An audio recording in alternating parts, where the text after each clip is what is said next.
Imagine a bustling, wealthy metropolis hidden entirely inside solid, crimson sandstone cliffs.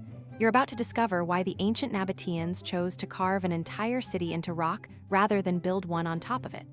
This wasn't just for aesthetics, it was a survival strategy.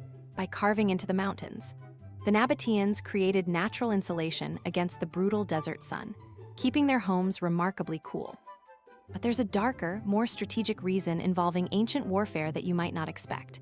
The vertical cliffs acted as impenetrable fortress walls. By carving narrow, winding entryways the sick, they funneled invaders into easily defended choke points. Beyond defense, these carvings were a permanent display of power. Unlike mud, brick, rock, cut architecture proved their status would last forever.